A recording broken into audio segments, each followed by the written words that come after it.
What's going on, everybody? It's your friend Will, aka The Memory Lapse, aka It's Time to Talk About the Economy Post. And boy, has this had a lot of back and forth in the last 24 hours. Literally dropped in the dead of night, East Coast time. I thought they were going to punt it for another week. They were kind of riding high on their June update announcement, which I think is full of positive stuff. And then come late Thursday, basically sitting in our inboxes this morning is this gigantic wall of text. I mean, gigantic to the point where the formatting starts to break down. Oh, actually, it looks like it's cleaned up a little bit now. But yeah, I mean, I read this morning. I even kind of recorded a little off the cuff thing about it, but I don't think we really did it justice. And there's so much to talk about here. And the first thing first, I think before I jump into the specifics of what they did poorly here, I should say my overall sentiment in reading this, all of the follow-up posts, and then their in response to the economy post, which just went up a few hours ago, is positive, neutral to positive. But this post here and the process that brought about this economy post is a travesty. And honestly, I mean, if you've been keeping track, this was first promised about 3 weeks ago. Punted, punted, punted. It's not ready yet. We're still working on it. And the issue is, and as they kind of address in their response, the expectation set by continually pushing this post. We're taking into account the economy survey. We want to make sure that those results are accounted for, that we can process them and digest them and it it made it sound like the purpose of this post was going to be to say, hey, here's where the economy's at. We understand the weaknesses. We understand why people are unhappy, and this is what we're going to change. When you say we have a big economy update post, it doesn't mean we're going to explain the specifics of the economy. Anyone who's been playing the game, anyone who's been reading the forums or the Reddit, you understand how the economy works or doesn't work for the most part for free-to-play players right now. And the reality of this post is it just explains to us things we already know, and in a couple points does it in a kind of condescending way, and doesn't address any of the issues for the most part that people have. I mean, it does get to towards the end they get to talk a little bit about like, okay, yes, like what's changing in June, and those changes are positive, but I think the sentiment now is that there's still not going to be enough. There's one particular, or there's like a couple particular things I want to talk about with where I'm at on the economy and what this post outlined. And I'm going to start with the most egregious thing here. Golden gems.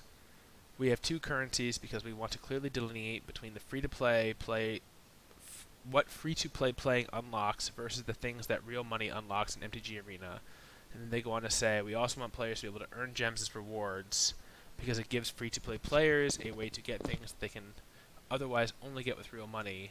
And the context of this is that even though they're not implemented yet, there are going to be cosmetics. There are going to be things that are intended to be bought with real money only in the game. And so they want to have two currencies, one that you purchase with dollars and then becomes basically like a representation of your dollars in the game that can be spent on things that you can otherwise earn for free, but also like can easily be spent on things like cosmetics, right? So the issue here, and the reason that people don't like the fact that we have gold and gems, is that you're forced to buy gems in odd lots, right? You don't buy them in numbers that allow you to spend them efficiently, and so you're always left with a remainder amount in your account. And maybe over time, right, like over years of play, maybe you can get that number to zero and then decide if you're ever going to put more money into the game. And they're saying like, well, we want a currency that represents real money, but we also want to make sure that through drafting and maybe other to be announced formats or events, completely free-to-play players will be able to earn these gems because they need an avenue to unlock rewards or packages of cosmetic items. The issue with this is that you can do this with just gold, right? You can just set the cosmetic items at a gold price that is equivalent to what the real dollar value would be in gems. And it doesn't make any sense, this double talk. And it's definitely some form of corporate speak, someone in PR, assuming that there's anyone whose job is to do public relations for this game right now, which I doubt considering how bad in general the communication is. But it really doesn't make any sense, and their logic here has obviously been highly criticized and picked apart. And I think they need to come up with a better reason than we want people who spend money to like understand that there are certain things that you can only spend money on to get, but also we have to make sure that people who don't spend money have a way to get those things. Like you're just talking in circles, and it doesn't really make any sense. I don't really want to talk too much more about this post because they kind of undermine it later in subsequent posts within the thread. And I do want to address, I'm not going to jump to it because it's so hard to navigate these forums, but there's a post specifically where Gant here says like how pretty much everybody on staff is playing, which is good. You would assume that's the case. And pretty much all of them, or most of them, are playing free to play. And this poster, this dev in particular, says that his approach was to play free to play for a number of weeks, and then decided to put $100 into the game, and to see what spending money was like, what it felt like, and then what the subsequent weeks after spending money feel like, right? And as a result, pretty much everyone on the dev team, or reportedly everyone on the dev team, realized that there is an issue with the wildcard system, there is an issue with the vault, and that is all going to be addressed in July. And from this follow-up post in response to the economy post, they're saying that the reason they haven't even talked about it is because they're not just talking about small changes, they're talking about big reworks to that system that they're still testing internally, and so they don't want to commit to anything right now. So that's kind of good news, though we still don't really know. We can only assume that they're going to make a more generous version of the quote-unquote crafting system in the game, but we don't know what that's going to be. And I kind of wanted to interject here a little bit as someone who has spent money on the game. Unfortunately, like my earlier videos had a lot of audio problems, but I've put personally $200 into the game, and it puts me in this weird position with my collection where I feel like I'm rich in the game in terms of, like, I'm probably in the top 10% of players in terms of collection, purely because of my spending, if not the top 5%.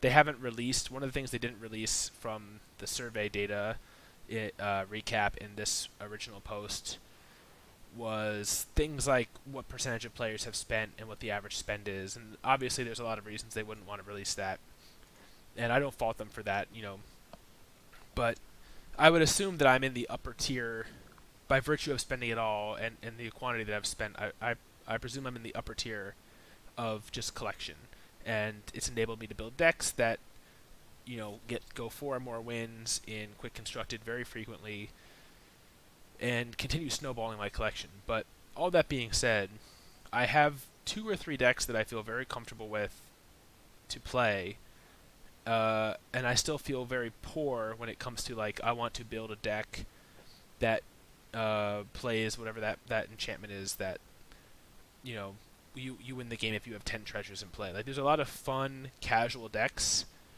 that I feel like, wow, I've spent all this money, I can build these few competitive decks and like actually go out there and win, but I actually can't build these fun decks because they effectively cost the same amount to build, if not more, like, than the good decks. And this is something that was kind of addressed in a follow-up post on the original thread about what happens. Oh, Ichi, quiet.